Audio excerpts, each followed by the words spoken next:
सलाम और जय हिंद साथियों। मैं शिराज खान, हैदराबाद, तेलंगाना कांग्रेस। आज बड़े अफसोस के साथ इस प्रेस मीट को अंजाम देने की जरूरियत या नवैयत पेश आई है, जहां पर मुसलसल 10 जुलाई के बाद तकरीबन आज 24 अगस्त है, यानी कि 1.5 महीने से करीब करीब ये वक्त गुजर रहा है। और मैं इस बात को लेकर प्रेस कॉन्फ्रेंस में ये मुद्दा उठाने की मैं कोशिश कर रही हूं, जहां पर हमारे रियासत के चीफ मिनिस्टर साहब, जिनके कानों पर सेक्रेटेरिएट के मसाजिद को लेकर या मंदिर को लेकर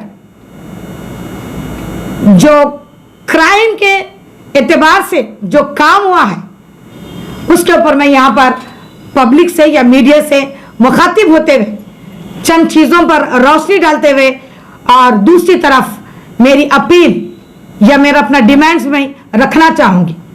बहैसियत एक एक्टिविस्ट और वुमेन रिप्रेजेंटेटिव मैं केसीआर साहब से एक बहुत बड़ा अहम सवाल यहां पर करना चाहती हूं, जहां पर रियासत तेलंगाना हासिल करने के लिए बहुत सारे लोगों ने, बहुत सारी माओं ने, बहनों ने, बेटियों ने अपनी जानों को, अपनी घरों को बर्बाद होते हुए देखा है। ये तेलंगाना ऐसे ही नहीं हासिल हो गया, जहां पर आज रियासत के सीएम चीफ मिनिस्टर केसीआर साहब आज उस कुर्सी पे अगर बैठे हैं तो महज ये तेलंगाना आवाम की देन है। ये बात मैं इसलिए कह रही हूं क्योंकि केसीआर साहब बहैसियत चीफ मिनिस्टर अपनी कोई भी जिम्मेदारी पूरी तरीके से ईमानदारी के साथ या हक के साथ या अदल के साथ या इंसाफ के साथ नहीं निभा रहे हैं। आज जहां पर हैदराबाद शहर के बड़े बड़े इंटेलेक्चुअल्स, बहुत सारे ऑर्गेनाइजेशंस, अपोजिशन पार्टीज ने ये अपने डिमांड्स के तहत प्रोटेस्ट में अपने आप को जारी रखते हुए चंद डिमांड्स केसीआर साहब के सामने पेश कर रहे हैं, जहां पर मसाजिदें जो शहीद हो चुकी है और जहां पर खदीम मंदिर थी जो यानी कि हिंदुओं की आस्था के तहत या वो मुकद्दस मुकाम तेलंगाना हासिल होने के बाद उस मंदिर को माना जा रहा था। यहां पर बात हिंदू या मुसलमान की नहीं है, यहां पर बात मंदिर और मसाजिद को लेकर जो सियासत हो रही है, मैं उसको दरकिनार रखते हुए हमारी अपने देश की जो परंपरा है, जो संस्कृति है, जो कल्चर है, जो गंगा जमुना की तहजीब को लेकर बार बार हमारे रियासत के सीएम ये अपने बातों में या अपने बयानों में तहजीब के बारे में बार बार इन्होंने अपने आप को दावा करते रहे थे। आज उसी सवाल को लेकर मंदिरों को या मसाजिदों को गिराने का या शहीद करने के मंशे के पीछे ऐसा कौन सा गहरा राज छुपा हुआ है जो केसीआर साहब को तकरीबन सेक्रेटेरिएट के मसाजिदों को शहीद करने के लिए और एक मंदिर जिसकी आस्था को लेकर आज हमारे हिंदू भाई चुप है। यह बहुत बड़ा पेचीदा और संजीदा सवाल है, इसके ऊपर गौर और फिक्र करने की बात है। और दूसरी तरफ हम यह देखते हैं कि मस्जिदों को शहीद करने के लिए तकरीबन 1 से 1.5 महीने पहले कोशिश की जाती है, सारे रास्तों का ब्लॉक किया जाता है। ये कौन सा ऐसा राज है? यहां पर बहुत सारी ऐसे बातें तशवीश में हमें मंजराम पे नजर आ रही है कि कहीं ना कहीं बड़ा और गहरा राज छुपे हुआ है, या दूसरी तरफ एक साजिश की बो भी नजर आती है कि इन मसाजिदों के ऊपर आज मुख्तलिफ लोगों की तंजीमों के जरिए हक की आवाज और इंसाफ की आवाज की जब गुहार लगाई जा रही है तो केसीआर साहब चुप्पी साधे हुए हैं। जब लोगों ने सवाल उठाने शुरू किए तो केसीआर साहब महज लोगों के बीच आकर यह कहते हैं कि I am sorry on the damage of the secretariat Masajid and the मंदिर, और मैं बनाऊंगा। आपके बोलने या बनाने से यहां पर किसी किस्म का भी रद्द अमल नहीं नजर आ रहा है। और यह बात लोगों ने बहुत बहुत तफ्तीश करके बैठे हुए, जहां पर 1 मिलियन सिग्नेचर्स की बात हो रही है, महज इसीलिए कि आप रियासत के मुख्यमंत्री हैं। आपको अवाम की बात को सुनना चाहिए, लोगों के आस्था की या लोगों के ईमान की बात को या उसके हकायक की बात को समझने की जरूरत है। मैं आज बीइंग ए वुमन रिप्रेजेंटेटिव, आज मैं इसीलिए यहां पर मीडिया से एड्रेस हो रही हूं क्योंकि 50% ऑफ द पॉपुलेशन महिलाएं हैं, जिन्होंने आपको वोट देकर आपको सीएम की कुर्सी पे आपको काबिज यानी कि बिठाया है। तो यहां पर ये नाइंसाफी की बात हो रही है, ये मसाजिदों को लेकर या मंदिर को लेकर हिंदू मुस्लिम की बात नहीं हो रही है। बार बार यही हम लोग कहने की कोशिश कर रहे हैं कि एक रियासत के सीएम को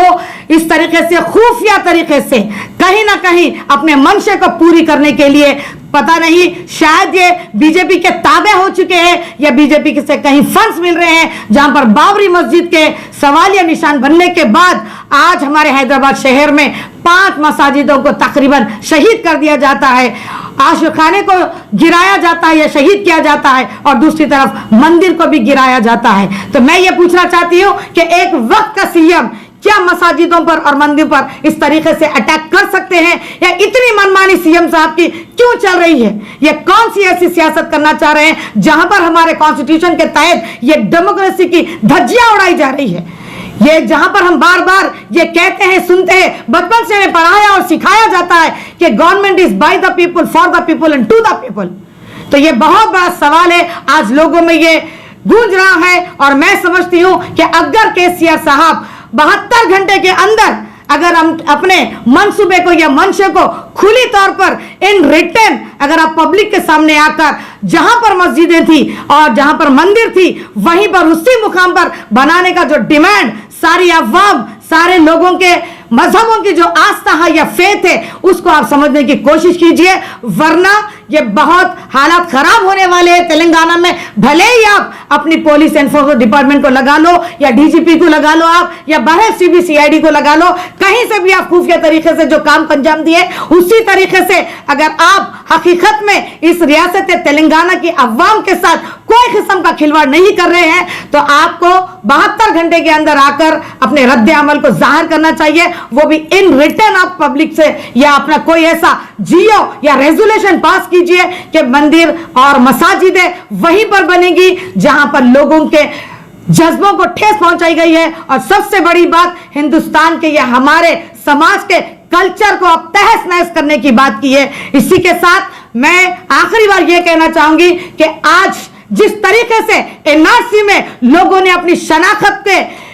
बचाने के लिए या अपने हिंदुस्तान की शरीयत को बचाने के लिए रास्तों पे उतरे थे, उसी तरीके से मैं अवाम से अपील करना चाहती हूं कि तमाम मोहम्मदिया उम्मत से मैं अपील करना चाहती हूं कि जिस तरीके से आपने अपनी शरीयत को बचाने के लिए रास्तों पर अपने घरों से निकलकर मासूम बच्चे, नौजवान लड़के, खवातीन, माएं, बहनें, सारे लोग रास्तों पे उतरे थे, उसी तरीके से सारी तेलंगाना की अवाम, कोई मजहब का यहां पर बैर नहीं रहेगा। हिंदू, मुस्लिम, सिख, ईसाई तमाम खवातीन सड़कों पर उतरेंगी, प्रोटेस्ट करेंगी, धरने डालेंगी, रास्ता रोको करेंगी, क्योंकि ये हमारा हक है जहां पर आर्टिकल 19 हमें देता है कि हमें फ्रीडम ऑफ स्पीच और प्रोटेस्ट करने का पूरा राइट है। तो ये सारे हालात अगर पैदा होंगे तो उसके जिम्मेदार केसीआर साहब और उनकी हुकूमत रहेगी। और इसको इस तरीके से मेरा खाली बयान ना समझे आप, क्योंकि औरतें बहुत अपने घरों में बैठकर इस दिन का इंतजार कर रही थी कि केसीआर साहब इंसाफ करेंगे, लेकिन मंसूबा कुछ और नजर आ रहा है मंशा। इसीलिए हम खुले तौर पर, वाज़े तौर पर केसीआर साहब मस्जिदें बनाने की बात करिए, मंदिर को बनाने की बात करिए, लेकिन हमारे डिमांड्स के तहत वहीं पर बनना चाहिए, क्योंकि ये हमारा यकीन, हमारा ईमान है कि एक बार जब मस्जिदें बन जाती है, वो भी औकाफ की प्रॉपर्टीज है, वो इस तरीके से औकाफ की इजाजतों के साथ बहुत कुछ खिलवाड़ हो रहा है, और इस बार हम चुप नहीं रहेंगे। एक बार जहां पर मस्जिद बन जाती है तो ता कयामत तक ये मस्जिदें बनी रहती है, चाहे उसमें कोई इबादत करे या ना करे, क्योंकि हमारा ये मानना है कि उसी तरीके से आखिरत के दिन ये मुकाम, यानी कि मस्जिद की जो जमीन होती है, जो मुकाम होता है, जो अल्लाह का घर होता है, उसी तरीके से अर्श पर जाते हैं और वो गवाही देते हैं कि हमारे उम्मत वहां पर जो सके इबादत करे थे। तो ये रही हमारे सेंटिमेंट्स की बात। लेकिन दूसरी तरफ बहुत और आखिरी सवाल करना चाहूंगी मैं कि जहां पर बाबरी मस्जिद के तहत बहुत सारे फलसफे कई सालों तक चले, उसके बाद राम मंदिर को वहां बनाया गया है, तो आज जहां पर रियासत तेलंगाना के चीफ मिनिस्टर मस्जिद को गिरा देते, मंदिर को गिरा देते हैं, तो यहां के लोगों की आस्था को क्या हुआ? ये बहुत बड़ा सवाल है। कोई अपोजिशन बीजेपी आकर उस मंदिर के लिए सवाल नहीं उठाता, जहां पर हमारे मुसलमान भाई मंदिर के लिए भी बात कर रहे हैं और मसाजिद के लिए भी बात कर रहे हैं। इसी के कहते मैं यही कहना चाहूंगी कि now womens want to come on the road. अब ये औरतों की जिम्मेदारी हो गई है। जिस तरीके से एनआरसी में सारी खवातीन बाहर आ चुकी थी, तो मैं खवातीन से भी अपील करना चाहती हूं कि सारी खवातीन अल्लाह के घर को बचाने के लिए बहैसियत उम्मत मुस्लिमा आपको रास्तों पे उतरना है, क्योंकि ऐसे जालिम हुक्मरानों की हम नहीं चलने देंगे। जय हिंद, अल्लाह हाफिज।